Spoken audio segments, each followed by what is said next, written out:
4:00.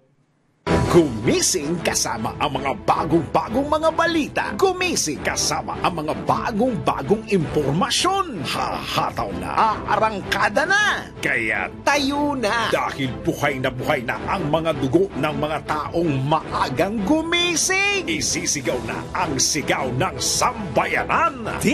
DWIZ Pinoy Gising. Kasama ang opisyal na gisingero ng bayan. Gising ang kahit na sino. Kasama si Drew Nasino. Live sa DWIZ Radio. DWIZ News FM Regional Stations. Live din sa Facebook at YouTube. Panoorin din ang live sa Aliw 23. Tayo na. Aba, umaga na. DWIZ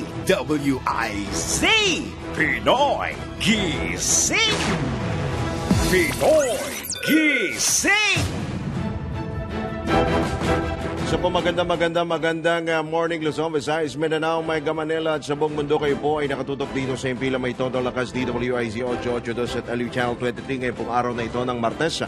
Ngayon po ay Enero 23 taong 2024. Silipin na po natin ang mga nanggigising na mga headline. Pinoy Gising! Panibagong oil price hike umarangkada na. Mayorya ng mga Pilipino wapakels walang pakialam sa charter change ayon sa survey. People's Initiative o PI tuloy pa rin. Bilang ng mga nagugutom tumaas ayon sa SWS survey. Posisyon ng gobyerno sa investigasyon ng ICC sa war on drugs pinapalinaw ni Senador Ronald De La Rosa. 30 araw na suspensyon ng SMNIs, pinalawig pa ng NTC. At dating Makati Mayor Elenita Binay absuelto na sa kasong graft. Kasama ang opisyal na gisingero ng bayan. Gising ang kahit na sino. Kasama si Drew Nasino. DWIZ Pinoy Gising. Pinoy Gising! Sa oras ng 2 sandali makalipas ang ikaapat ng morning, Drew, sino po nyo makakasama hanggang alas 5 po tayo. Pinoy Gising! At sa detalye nga ng mga nanggigising na balita ngayong araw po na ito ng Martes sa hindi po kagandahang umaga. Dahil ang sasalubong po, ang sumalubong po sa mga motorista, panibagong dagdag presyo sa mga produktong petrolyo. Nag-anunsyo na ng panibagong dagdag presyo ang ilang oil companies na epektibo ngayon pong araw. Kabilang sa mga nagpatupad, ito po alas 12:01 kaninang hating gabi, unang inilarga ng Caltex ang piso at 30 sentimos na kada dagdag presyo sa kada litro ng gasolina, 95 sentimos naman sa diesel, habang walang paggalaw sa kerosene o gaas. Mamaya naman pong alas 6, susundan po yan ng Shell, Petron, Sea Oil, Petrogas, Jetty at Phoenix Petroleum. Habang alas 4:01 naman ng hapon mamaya, susundan po yan ng Clean Fuel. Una nang inihayag o kinumpirma ng Department of Energy na kabilang nga sa dahilan ng muling pagsirit ng presyo ng mga produktong petrolyo ay nagpapatuloy na tensyon sa Middle East, particular po dyan sa Red Sea, yung pangaharang po ng mga pirata o ng mga rebelding Houthi sa mga dumaraang barko. Kabilang na po yung mga oil tanker, dyan po yan sa Red Sea. Ito na ang ikatlong sunod na linggong nagpatupad ng price increase sa mga oil companies ngayong taon. Pinoy Gising! Sa ibang balita, mayorya ng mga Pilipino ang nagsasabing hindi nila itinuturing na urgent national concern ang Chacha o charter change. Batay ito sa 2023 fourth quarter tugon ng masa survey ng Okta, kung saan lumabas na 1% lamang ng mga Pilipino ang naniniwalang dapat agarang aksyonan ng pamahalaan ng Chacha na isinusulong sa bansa sa pamagitan ng nagpapatuloy na People's Initiative o PI. Batay sa resulta ng survey, ang pagkontrol sa inflation ang nananatiling pangunahing alalahanin ng 73% ng mga Pilipino. Pumapangalawa ang pagkakaroon ng access sa abot-kayang presyo ng mga pagkain. Sinundan naman ito ng paglikha ng mga trabaho na mayroong 36%, pagpapatas ng sahod ng mga manggagawa na mayroong 34%, at pagpapababa sa bilang ng mga mahirap abot po yan sa 32%. Isinagawa ang survey simula December 10 hanggang 14, 2023 sa pamamagitan ng face-to-face interview sa 1,200 respondents sa buong bansa. Pinoy Gising! Speaking of People's Initiative, umabot na sa mahigit 100 distrito sa bansa ang nakapagsumite na ng lagda sa Commission on Elections para amyendahan ang saligang batas. Sa pinakauling tala ng COMELEC, nasa 153 legislative districts na ang nagsumite ng mga pirma sa poll body kaugnay sa nasabing petisyon. Lagpas kalahati ito ng kabuang 254 na legislative districts sa buong bansa. Ito'y sa kabilangan ng panawagan ni election lawyer Attorney Romulo Macalintal na itigil muna ng COMELEC ang pagtanggap ng mga lagda mula sa PI upang maisulong nga ang tiyatsa. Pinoy Gising! Pinatikos naman ni dating Pangulong Rodrigo Duterte ang lingas-ngas. May nangyayaring sulan sa mga lalagda sa PI o People's Initiative para maisulong ang charter change o tiyatsa. Welta ni dating Pangulong Duterte, talamak ang bayaran sa PI at nangyayari rin ito sa Davao City. Idinagdag pa ng dating alkalde ng nasabing lungsod, ginagawang naturang sulan sa petisyon para madaliin ang pag-amyenda sa 1987 Constitution at manatili sa kapangyarihan ng mga nasa posisyon. Naniniwala rin si Duterte na maganda ang 1987 Constitution at demokrasya sa bansa dahil maaring makaboto ang publiko sa mga opisyal ng pamahalaan. Pinoy Gising! Samantala, dumami pa ang bilang ng mga Pilipinong nagugutom. Patay naman ito sa survey ng Social Weather Station o SWS kung saan umabot sa 12.6% ang mga pamilya nakaranas ng involuntary hunger o walang makain itong nakaraang buwan kumpara sa 9.8% noong September 2023. 11.2% sa mga ito ang nakaranas ng moderate hunger o minsang kagutuman, minsan nagugutom, habang 1.4% ang naranasan yung matindi pong gutom. Gayunman, bumaba ang bilang ng mga nagugutom sa Metro Manila sa 12.7% mula sa 17.3%. Pinoy Gising! Be man enough, magpaka lalaki. Ito ang hamon ni Senador Ronald Bato de la Rosa kay Pangulong Ferdinand Marcos Jr. sa gitna ng lumutang na alingas-ngas na nakapasok na sa Pilipinas sa mga investigador ng International Criminal Court o ICC. Ito upang imbestigahan ang madugong gyera kontra droga ng administrasyon ni dating Pangulong Rodrigo Duterte. Ayon kay Senador de la Rosa, kung totoo ang mga ugong na o patunay ito na walang forever dahil nangako noon ang kasalukuyang administrasyon na hindi papapasukin sa bansa ang mga investigador ng ICC at hindi makikipagtulungan sa mga ito. Idinagdag pa ng dating PNP chief na pinagkatiwalaan niya si Pangulong Marcos na hindi ito papayag na matuloy ang investigasyon ng ICC sa war on drugs na nakalipas na administrasyon. Nais din ni De La Rosa na abisuhan siya ng pamahalaan kung nagbago na ang posisyon nito sa pagpapapasok sa ICC, mga investigador ng ICC upang siya'y makapaghanda. Pinoy Gising! Magsisilbi namang bilang lead counsel ni na dating Pangulong Rodrigo Duterte at Senador Ronald Bato de la Rosa si dating presidential spokesman na Harry Roque sa oras na simulan ang investigasyon ng International Criminal Court o ICC sa madugong war on drugs ng nakaraang administrasyon. Ito ang kinumpirma ni Senador De La Rosa matapos makausap si Roque, Attorney Harry Roque, kaugnay sa umuugong nga na balita, kaugnay sa pagpasok ng mga investigador ng ICC sa bansa. Una nang inihayag ni Senador Francis Tolentino, kanya pong inamin na siya ang mangunguna sa legal team ni De La Rosa sakaling umusad na ang investigasyon ng ICC. Bagaman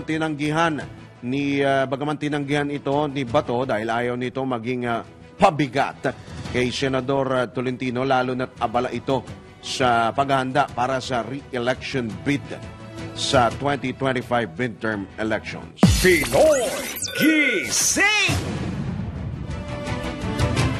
Sa iba pang balita, ipinagutos na ng National Telecommunications Commission o NTC ang indefinite suspension sa operasyon ng mga istasyon ng radyo at telebisyon ng Sunshine Media Network International o SMNI. Matapos mabigo ang SMNI na tumalima sa naunang 30 araw na utos ng NTC. Pinagpapaliwanag ni NTC Commissioner Ella Blanca Lopez ang nasabing TV station kung bakit hindi nito nasunod ang suspensyon na inilabas ng komisyon noong Disyembre. Kailangan niya magpaliwanag ng nasabing TV network sa loob ng 15 araw. Bakit nga nabigo itong sundin? Sa kabila nito, natanggap ni na Rolex Suplico at Attorney Rolex Suplico at Mark Tolentino, mga abogado po ng SMNI, ang kautusan ng NTC at kanilang tiniyak na sila ay tatalima rito. Gayunman nilinaw ng SMNI na patuloy na gagana ang kanilang social media platform dahil hindi ito saklaw ng suspension order. Pinoy Gising! Samantala, inabsuelto ng Sandigan Bayan si dating Makati City Mayor Elenita Binay sa kasong graft and malversation. Kaugnay sa halos 10 milyong pisong halaga ng biniling medical equipments. Lusot ang dating alkalde sa criminal liability matapos mabigo ang prosekusyon na patunayan ang kanyang guilt beyond reasonable doubt. Kabilang din sa mga akusado, sina dating Makati City official Conrado Pamintuan at Jaime de los Reyes na inatulan ng Sandigan Bayan na makulong ng hanggang 8 taon at sinentensyahan ng perpetual disqualification sa anumang government position. Bago ganitang isinampa sa ombudsman ang kaso noong 2011 dahil sa sinasabing irregularidad sa pagbili ng cryosurgical units na mayroong volumetric pressure pumps sa halagang 9.10 million pesos na hindi dumaan sa public bidding para sa ospital ng Makati. Pinoy Gising! Sa ibang balita, nagpasalamat si Vice President Sara Duterte kay Senator Amy Marcos sa patuloy na pagsuporta nito sa kanyang pamilya. Sa gitna ito ng hidwaan ng pamilya Duterte sa pinsan ni Senator Marcos na si House Speaker Martin Romualdez. Ayon kay VP Sara, prinsipyo lamang ang mayroon ng kanyang pamilya at may isang salita para sa kapakanan ng bayan. Una nang inamin ng senador na may tampo sa kanya si Speaker Romualdez dahil sa patuloy niyang pagkampi sa mga Duterte. Pinayuhan ng presidential sister ang House Speaker na iwasang makipag-away sa mga Duterte dahil mababait naman ang mga ito sa kanila. Una nang nanindigan si Super Ate na patuloy na susuportahan at titindig para sa Vice Presidente at kay dating Pangulong Rodrigo Duterte kahit siya na lamang ang matira mag-isa. Pinoy Gising! Palaisipan naman para kay Senador Amy Marcos ang dumaraming bilang ng nagwawagi sa Lotto Jackpot ng Philippine Charity Sweepstakes Office o PCSO. Ayon kay Senator Marcos, tila nakamit na ng Pilipinas ang Guinness World of Records dahil sa may pinakamaraming nananalo sa Lotto sa loob ng isang taon. Halos sa araw-araw niya na may nananalo sa jackpot prize, kaya hindi niya mabatid kung matatawa, maiinis o matatakot sa nangyayari. Naitalaan niya ng PCSO noong October 2023 na umabot sa 433 individuals ang nagwagi sa 236 million pesos sa 655 Grand Lotto. Baka ito yung mga naghati-hati. Matatanda ang pinutakte ang PCSO ng batikos matapos matuklasan ng netizens na nagpalabas ito ng edited photo ng Lotto 642 jackpot winner na ngayon po ay viral. Pinoy Gising! Sa oras na 15 sandali makalipas ang alas 4 ng morning, nilinaw ng Energy Regulatory Commission o ERC na bukod pa ang dagdag singil mula sa feed-in tariff allowance sa ipapatong ng mga energy distributor sa singil sa kuryente sa susunod na buwan. Kaugnay ito sa ulat sa napipintong dagdag singil matapos alisin ang suspensyon sa koleksyon ng FIT allowance. Dito lamang Enero 16 noong isang linggo po yan. Sa panayam ng DWIZ, nilinaw ni ERC Chairperson at CEO Attorney Mona Lisa de Malanta na ang pagtanggal sa suspension ng FIT allowance ay nangangahulugan lamang ng 3 pesos sa 64 centavos per kilowatt hour na buwanang singil sa mga kumukonsumo ng 200 kilowatt per hour. Gayunman, patuloy anyang binabantayan ng ahensya ang pagpapataw ng taas singil ng mga power distribution utilities. Dati po kasi nung Disyembre, nung 2022, so may higit isang taon na din po, pinasuspindi po namin sa ERC yung pagkolekta nitong FIT-all kasi po nakita po namin na healthy yung pondo na binubuo po natin. Pambayad po ito dun sa mga nagsusupply sa atin ng kuryente galing sa renewable energy projects. Halaga po nito, 3.64 centavos to be exact, na pinatigil po natin pagkolekta, 3.64 per kilowatt hour. Yan po tinig ni Energy Regulatory Commission Chairperson at CEO Attorney Mona Lisa de Malanta sa panayam ng DWIZ. Pinoy Gising! Sa oras na 17 sandali makalipas ang ikapatang morning, sa pagkakataon ito, tanggap po tayo ng ilang mga pag-ulat mula sa labas ng impilan. DWIZ Patrol Report!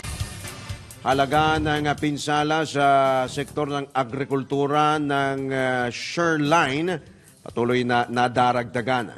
Ang detalye ay atin ni Patrol 13 Gilbert Perdes. Umakyat na sa 82 million pesos ang halaga ng pinsala sa sektor ng agrikultura dulot ng Shoreline. Sa Bagong Pilipinas ngayon, public briefing sinabi ni OCD spokesperson Director Edgar Posadas na maaari magbago o tumaas pa ito dahil ngayon pa lamang nakakalabas ang mga nagsasagawa ng rapid assessment. Ayon kay Posadas, 100% na naibalik ang supply ng tubig habang 86% naman ang naibalik na supply ng kuryente. Tinasang mag-i-improve pa ito sa mga susunod na araw. Anya na itala naman sa 20 ang mga bahay na tuluyang nawasak habang 142 naman ang bagyang nasira. Bumaba naman sa 50 ang bilang ng mga individual na nanatili sa iba't ibang backwit sites mula naman sa dating 84. Sa ngayon, sinabi ni Posadas na wala pa namang hinihinging tulong sa national government ang mga apektadong lokal na pamahalaan sa usapin ng agaran tulong tulad ng pagkain at iba pa dahil hindi pa raw kailangan ng mga ito. Gayunpaman, ayon kay Posadas, nakahanda ang OCD na magpatid ng kailangan pang food assistance sa kakaling kakailanganin pa. Patrol 13, Gilbert Perez para sa Himpilang May Todong Lakas. DWIZ, nagbabalita ng tama, naglilingkod ng tama. Samantala, mga cold storage facility, malaking tulong sa mga lokal na magsasaka. Alamin natin kung sino ang sabi niyan mula kay Patrol 30, Jelly Mendez. Hinihikayat ng grupo ng magsasaka ang pamahalaan na magdagdag ng mas maraming cold storage facility sa bansa upang matulungan ang mga local farmers. Ito ay dahil sa inaasahang epekto ng El Nino phenomenon at posibleng oversupply sa mga local agricultural products. Ayon kay Samahang Industriya ng Agrikultura Executive Director Jason Kainglet, dapat iprioridad ng pamahalaan ang mga lokal na produkto upang hindi malugi ang mga magsasaka.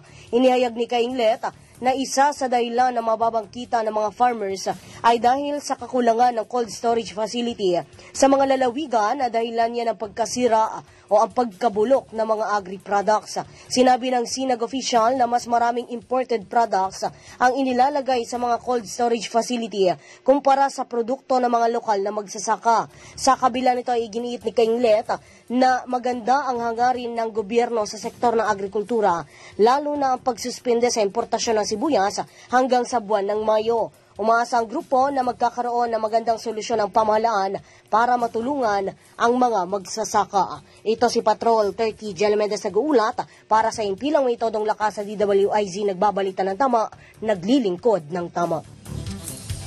Update naman po tayo sa Chacha, kahalagahan ng charter change binigyang diin ni House Speaker Romualdez. Mula naman sa mababang kapulungan ng Kongreso, kabuuan ng detalye, ihatid ni Patrol 11 Tina Nolasco. Muling nanindigan si House Speaker Ferdinand Martin Romualdez sa kahalagahan ng pag-amyenda sa saligang batas o sa 1987 Constitution.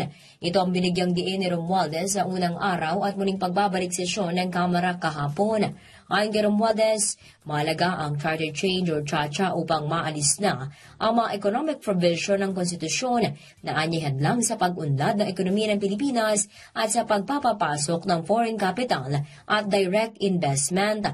Git pa ng leader ng Kamara, kailangan ng CHA para mapalakas ang relevance at applicability ng mga batas upang makasabay sa kasalukuyang mga kondisyon. Habang welcome naman ani House Speaker sa Kamara ang paghahain ng resolution of both houses, number 6 ni na Senate President Juan Miguel Zubiri, Senator Angara at Loren Legarda. Matatanda ang una ng sinabi ni Senate President Zubiri na hindi kailangang mangamba ng publiko ukol sa CHA dahil economic amendments lamang ang babaguhin dito. Ito si Patrol 11. Tina Nolasco para sa impilang may todong lakas DWIZ, nagbabalita ng tama, naglilingkod ng tama. Samantala, mga pagbabago para sa patuloy na resupply mission sa Ayungin Shoal tiniyak ng AFP. Report naman mula kay Patrol 17, Jopel Pileño. Binigyang kasiguruhan ng Armed Forces of the Philippines o AFP na hindi mababalam ang pagsusupply sa BRP Sierra Madre na nasa Ayungin Shoal. Ito ang inayaga ni AFP spokesperson Colonel Francel Margaret Padilla matapos ang ulat na nagkaaberya umano ang regular rotation and resupply mission sa BRP Sierra Madre noong nakalipas na weekend. Paliwanag ni Padilla na antala ang misyon dahil sa nangyaring technical difficulty sa sea vessel na inarkila upang magdala ng mga supply doon. Dahil dito maaring maglunsad sila ng airdrop, subalit kadalasan lamang aniya itong ginagawa sa mga emergency situation. Siniguro ni Padilla na magpapatuloy ang mga RORE mission sa BRP Sierra Madre at asahan na ang mga pagbabago ukol dito sa mga susunod na buwan. Base na rin sa guidance ng Pangulo at ng AFP Chief. Ito si Patrol 17 Chapel Pileño. Para sa impilang may todong lakas, DWIZ, nagbabalita ng tama, naglilingkod ng tama. Oversight function naman para matiyak ang maayos na paggamit sa 2024 national budget gagamitin ng Kamara. Nagbabalik si Patrol 11 Tina Nolasco. Tiniyak ni House Speaker Martin Romualdez na gagamitin ng Kamara de Representantes ang oversight function nito upang masiguro na tama ang magiging paggasta sa pambansang pondo ngayong taon. Ayon kay Romualdez, kabilang sa tungkulin ng Kamara ang matiyak na naipatutupad ng maayos ang batas at direktang napapakinabangan ng taong bayan, hindi lamang basta gumagawa ng batas ang Kamara. Kasabay nito, siniguro ng House Speaker na tutulong ang mababang kapulungan sa administrasyon sa pagbabantay sa mga programa at proyekto na popondohan ng 2024 national budget, gayaan niya ng ayuda para sa mga mahirap, magsasaka at mangingisda. Ito'y para matiyakan ni Romualdez na bawat sentimo sa mga programang ito ay makararating sa lahat ng distrito mula sa mga syudad hanggang sa mga baryo. Ito si Patrol 11, Tina Nolasco para sa impilang may todong lakas DWIZ, nagbabalita ng tama, naglilingkod ng tama. Pagsuko naman ng mga dating miyembro ng NPA sa militar, patunay ng pagdanais nilang makamit ang pangmatagalang kapayapaan sa bansa. Nagbabalik siya pang report mula naman kay Patrol 17 Jopel Pileño. Ikinasiya ni 2nd Infantry Jungle Fighter Division Commander Major General Roberto Capulong ang naging desisyon ng dating NPA leader na magbalik loob sa gobyerno. Pahayag ni Major General Capulong, ipinapakita lamang nito ang pagnanais ng NPA surrenderies na nalinlang ng maling paniniwala na magkaroon ng rekonsilasyon at makatulong para sa tuluyang pagkamit ng pangmatagalang kapayapaan sa anumang panig ng bansa. Muli namang hinikayat ni Major General Kapulong ang mga nilalabi pang miyembro ng NPA na ibaba na ang mga armas at tanggapin ang mga iniaalok na tulong ng pamahalaan para sa kanila. Dagdag pa ng general na mas mabuting makiisa na lamang para sa tuloy-tuloy na ikatatatag at ikauunlad ng bansa at tigilan na ang walang saysay na mga ideolohiyang ipinaglalaban sa napakahaba ng panahon. Ito si Patrol 17 Chopel Peleño para sa impilang may tonong lakas, DWIZ, nagbabalita ng tama, naglilingkod ng tama. Kapag may bagong balita, naka-on air, agad-agad, DWIZ Patrol Report. Unang bugso po ng mga balita mula po sa ating mga IC Patrol Reporters. Magbabalik po ang Pinoy Gising. Makalipas lamang ilang mga paalala, oras 26 na sandali makalipas ang ika-4 ng morning. Pinoy Gising! Kasama ang opisyal na gisingero ng bayan. Gising ang kahit na sino. Kasama si Drew Nasino. DWIZ Pinoy Gising! Pinoy Gising! Alright, tayo po ay nasa ikalawang bahagi na po ng Pinoy Gising. Ay araw po nito ng Martes. Sa pagkakataon ito, tayo po ay tumanggap ng ilang pampag-uulat mula pa rin sa labas ng impilan. Metro Patrol reports! Kampanya kontra drogas sa barangay level, palalakasin ng Caloocan. Detalye ihatid ni Aling Beth Samson. Aling Beth. Nagsagawa ng mga oryentasyon ang lokal na pamahalang Caloocan sa tulungan at pagsisikap ng Caloocan Anti-Drug Abuse Office o CADAW upang magkaroon ng tamang pagkakalat ng impormasyon sa mga barangay na may kinalaman sa programa laban sa droga. May kabuuang 355 na mga bagong halal na opisyal ng mga barangay at badak focal persons o mga nakatutok ang dumalo sa nasabing oryentasyon. Nagpaabot naman ng pasasalamat si City Mayor Dale Gonzalo Along Malapitan sa lahat ng mga dumalo sa oryentasyon na inihanda ng CADAW at aniya ay tunay na malakas ang suporta ng mga bagong opisyal ng mga barangay sa mga programa kontra droga. Panawagan ng alkalde sa kapwa lingkod bayan sa lungsod ay pagpatuloy ang laban kontra droga dahil lahat ng ito ay para sa kapakanan ng mga pinagsisilbihan sa lungsod. Metro Patrol Beth Samson para sa Himpilang Metodong Lakas, DWIZ. Nagbabalita ng tama, naglilingkod ng tama. Pinoy Gising! Sa iba pang balita, mas marami ang pribadong sasakyan na nasasangkot sa mga aksidente sa kalsada. Ito ang tugon ni Piston National President Modesto Camo de Floranda sa pahayag ni LTO Chief Assistant Secretary Atty. Vigor Mendoza II. Dapat lamang isulong ang PUV Modernization Program upang mabawasan ang mga aksidente na dulot ng mga traditional na jeep. Kaugnay nito, binigyang diin ni Camodi na kahit anong uri ng sasakyan ay maaaring masangkot sa aksidente at hindi kagustuhan ng mga tsuper na masangkot dito.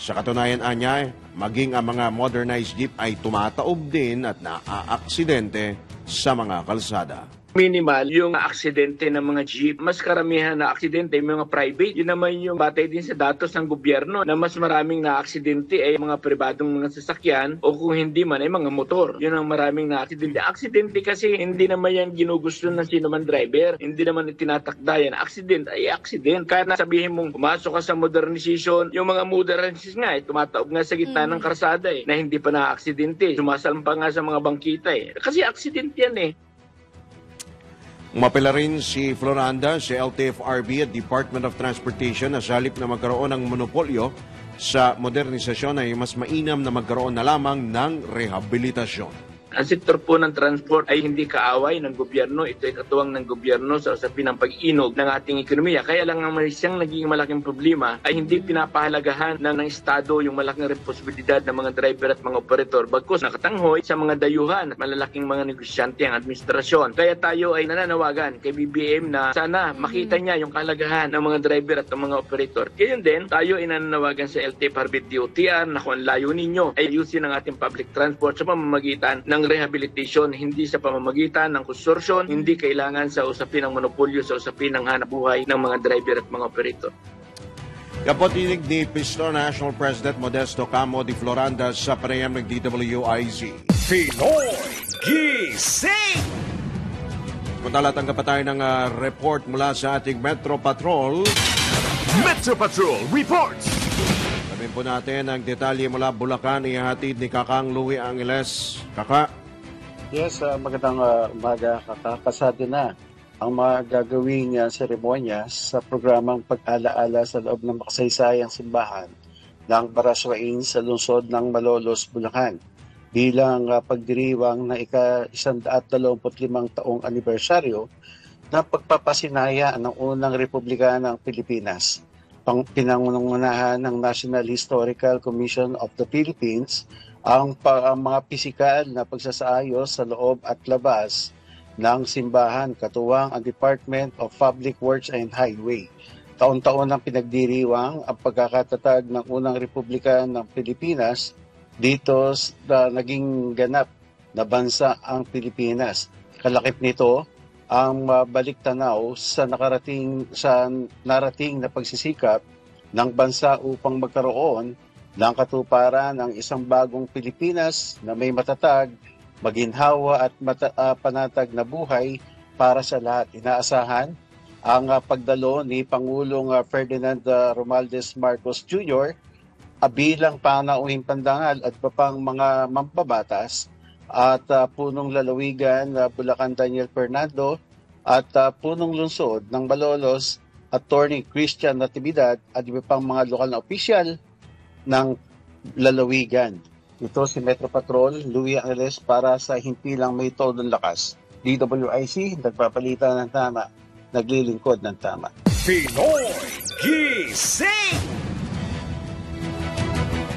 Tiniyak ng Land Transportation Franchising and Regulatory Board sa mga commuter na magkakaroon ng sapat na masasakyan o transportasyon sa Pebrero 1. Simula Pebrero 1 kung kailan hindi napapayagang bumiyahe ang mga unconsolidated public utility vehicles. Ayon kay LTFRB Chairman, Attorney Teofilo Jojo Guadis III, i-deploy lamang ang mga rescue vehicle sa loob ng 1 hanggang 2 linggo dahil inaasahan naman nila na sapat ang bilang ng special permits na ipalalabas sa nasabing panahon. Nakikipag-ugnayan na rin aniya sila sa local government units at sa MMDA hinggil sa posibleng senaryo simula Pebrero 1. Ang mga unconsolidated drivers ay pinapayagan lamang pumasada hanggang Enero at 31 hanggang susunod na linggo lamang po yan. At simula sa susunod na buwan, hindi na sila maaaring bumiyahe at ikukonsidera ng colorum.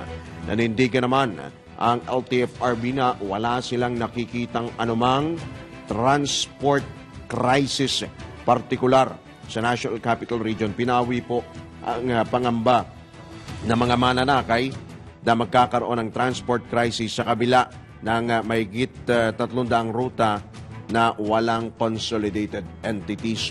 Ang consolidation rate sa buong bansa, partikular sa Metro Manila pa lamang, 76.6% at 97% at inaasang tataas pa ito dahil ang mga nabigong sumali sa kooperatiba o korporasyon ay maaari pa namang lumahok. Pinoy Gising! Samantala, tanggap po tayo ng pagulat mula sa probinsya. Ronda Probinsya! Mula sa Ilocania, alamin po natin ang detaling hatid ni Manong Ronald Idol Camset Domingo. Manong? Isang 1,000 bag na naglalaman ng 5 kilo ng bigas na tanggap ng lokal ng pamalaan ng Lawag mula sa National Grid Corporation of the Philippines. Ayon kay Mayor Michael Marcos Quion, ang donasyon ay bahagi ng calamity-affected relief efforts sa projects ng NGCP at napili ang lungsod bilang isa sa mga benepisyaryo. Nagpapasalamat si Mayor Quion sa NGCP sa pagiging malaking tulong sa mga biktima ng kalamidad at mababang kita at mahihirap na pamilya. Naniniwala si Kion na maipapakita nito ang pagtutulungan ng pribadong sektor at lokal na pamalaan para matulungan o matugunan ang pangangailangan ng mga mamamayan. Bukod sa lungsod ng Lawag, nagbigay din ng donasyon ang NGCP sa lalawigan ng Isabela. Ito ang Ronda Patrol, Ronald Idol Domingo, nag-uulat para simpilang may tudong lakas, DWIC. Nagbabalita ng tama, naglilingkod ng tama. Alright, maraming salamat si Manong Ronald Idol Domingo mula dyan sa Ilocandia. Samantala, sa iba pang balita, nakipagpulong kahapon si Land Transportation Office Chief Vigor Mendoza II sa mga regional director ng ahensya bago ang crackdown laban sa mga kolorom na public utility jeepney simula sa Pebrero 1. Ayon kay Assistant Secretary Mendoza, nakikipag-ugnayan din ang LTO sa PNP at mga local government units para dagdagan ang mga law enforcer. Mga manghuhuli po ito. Tiniyak naman ng opisyal na pinapalawig na ng ahensya ang mga pinalalawak pa yung mga impounding areas para sa kampanya kontra kolorum. Nanindigan naman si Mendoza na alinsunod ang direktibang ito sa no registration, no travel policy kung saan kanyang ibinunyag na ilang alkalde na ang nagpahayag ng kanilang suporta sa nasabing patakaran. Pinoy Gising! Samantala, umaasa ang samahang industriya ng agrikultura o SINAG na maitataas pa ang farm gate price ng sibuyas. Ito'y matapos pansamantalang ipatigil ng Department of Agriculture ang pag-aangkat ng imported na sibuyas. Sa panayam ng DWIZ, binigyang diin ni SINAG Executive Director Jason Kainglet na mga magsasaka ang pinaka-naapektuhan kapag sobrang sumadsad na ang farm gate price ng sibuyas. Pag ang farm gate mo ay 20, 30, halos yun na po yung cost of production. Ibig sabihin, yun ang kanyang gasto sa production, kaya halos wala siyang kikitain. Sana man lang hanggang 50, patasan hanggang 80, para po maging maganda naman ang kikitain ng ating mga magsisibuyas. Yung mga farmers talagang medyo nag-aalala kasi simula na ng anihan Kuradong mas babagsak pa ang farm gate kung hindi po maabatan ang mga pag-import ng onions.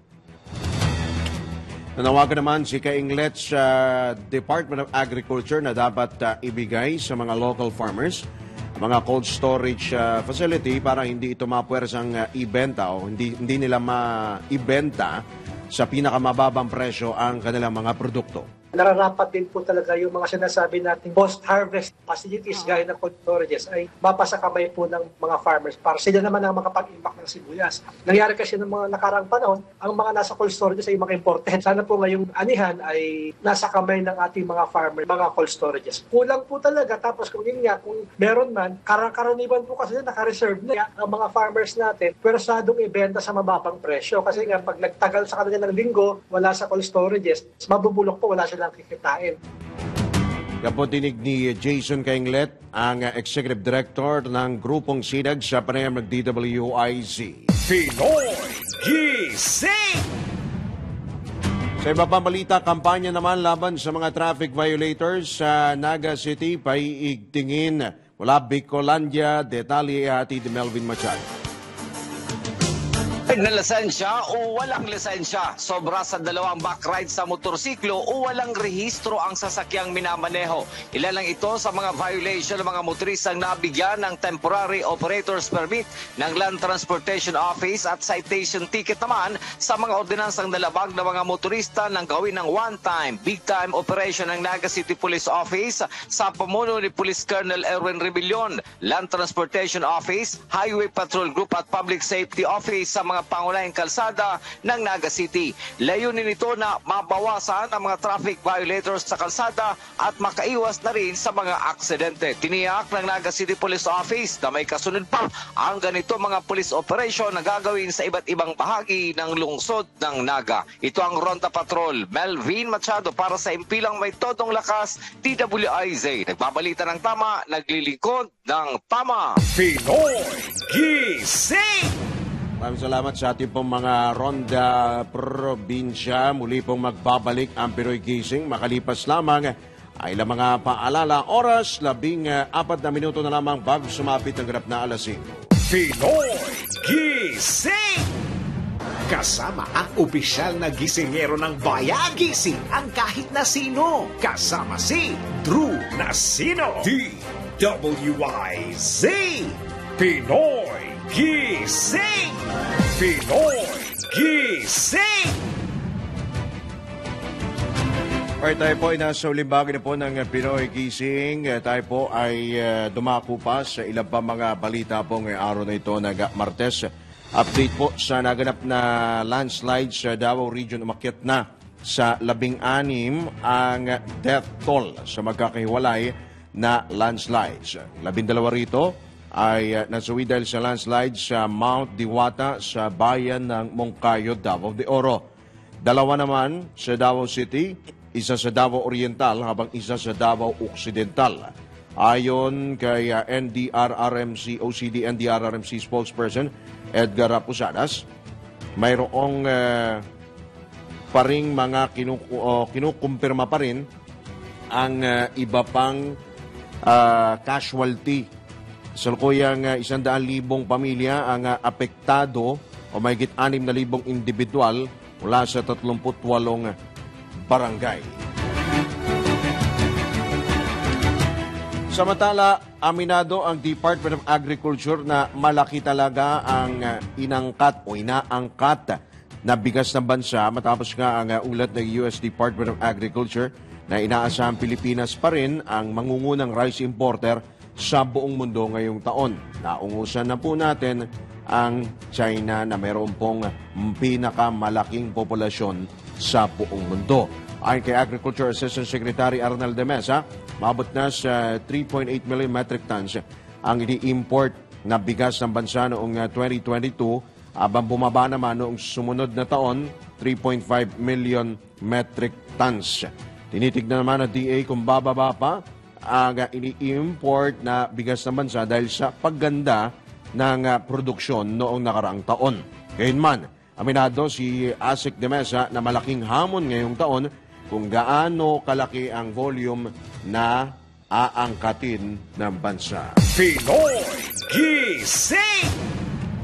Kinumpirma naman ni Agriculture Assistant Secretary at Spokesperson Arnel de Mesa na nakapasok na sa lalawigan ng Occidental Mindoro ang African Swine Fever sa Oxy. Ayon kay de Mesa, simula pa noong nakalipas na linggo ay nakarating na sa Bureau of Animal Industry ang pagkalat nga po. Ito nga pong ulat na kumalat na ang ASF mula sa karatig lalawigan po ng Oriental Mindoro. Bilang sa tinamaan ng ASF ang mga bayan ng San Jose at Santa Cruz. Sunod nito, nagsagawa na ng biosecurity measures ang BAI sa nabanggit na mga bayan simula Enero 11 hanggang 13. Kabilang na ang pagpatay nga sa 41 baboy sa San Jose at 2 baboy naman sa Santa Cruz. Sa ngayon, hinigpitan na ang pagsasagawa ng border control sa mga nabanggit na lugar upang hindi na kumalat pa ang nasabing sakit. Tuloy-tuloy na rin ang monitoring ng DA at BAI katuwang ang mga lokal na pamalaan ng Occidental Mindoro. Pinoy Gising! Positibo naman sa red tide ang 2 baybayin sa lalawigan ng Samar. Ito ang katumpirpa ng Bureau of Fisheries and Aquatic Resources sa BFAR matapos magpositibo sa paralytic shellfish poisoning ang mga sample ng shellfish meat na nakolekta mula sa San Pedro Bay sa Basay, Samar, General MacArthur, Kinapundan, Hernani, Salcedo sa Eastern Samar. Inihayag ng BFAR na bukod sa pagbabago ng tubig, ilang factors din dahilan ang naging dahilan ng red tide. Nabatid na wala namang shellfish ban sa rehiyon, pero ipinanawagan ng BFAR sa publiko na iwasan ang pagbebenta, pagkain at paghango ng anumang uri ng mga shellfish, partikular na po yung mga alamang o hipon mula sa mga nasabing baybayin. Sa iba pang balita, umabot na sa 20 lindol ang naitatala, umaabot sa 20 lindol ang naitatala sa Pilipinas kada araw.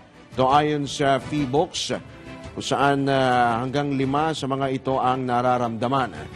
Ayon kay PHIVOLCS Science Research Specialist and Geologist Daniel Buhay, 4 hanggang 5 pagyanig ang naitatala sa bansa kada linggo. Ipinalawanag pa ni Buhay na nasa loob ng Pacific Ring of Fire bansa kaya't nakararanas ito ng maraming lindol at pagsabog ng bulkan. Pinoy Gising! Alright mga katodos, tayo po ay naubusan na po ng oras dahil sumasapit na po tayo sa ating pong pansamantalang magpapaalam ngayong araw po na ito ng Martes. Good morning nga pala kina Albert Hernandez, Nelson Malinaw, mga suki po natin. Reselyn Benavides, good morning din kay Hideyoshi. From Japan, Nelson Malinaw and Tristan Gulay. Wala po dyan sa ating pong mga suki pong mga netizen. Mga nakatutok po online via DWIC882m.com, yung ating pong official website. Sa ating pong Facebook, yung ating pong YouTube live streaming, DWIC. Hanapin nyo lamang po yan, ha? Mag-subscribe po kayo sa ating pong YouTube. I-search nyo po yung YouTube at yung atin pong Facebook live streaming. Good morning din po. Yan, kina Kuyang Mon Samson, kape-kape na. Maraming salamat sa inyo pong pagtutok. Maraming salamat din po sa ating Benjamin Bellones, good morning din po sa inyo. Bago namin ho kayo bitawan, ay eto, pasadahan po muna natin ang isa na naman pong patama quote for the day. Marami ang marunong mag-sorry, pero konti lamang ang marunong magsisi. Yan po ang ating patama quote for the day ngayon pong Tuesday. At maraming salamat din po pala sa ating pong mga nakasama sa News Center at sa ating pong mga kasamaan din po sa mga suki natin sa Ibayong Dagat nga pala. Pasalamatan din natin. Marami pong salamat sa inyo. Alright, tayo po ay magpapaalam na dahil susunod na po ang Arangkada Balita kasama po si Miss Judith Estrada Larin. Ito po muli yung lingkod, Drew Nasino, nagbabalita ng tama, naglilingkod ng tama. Pinoy Gising!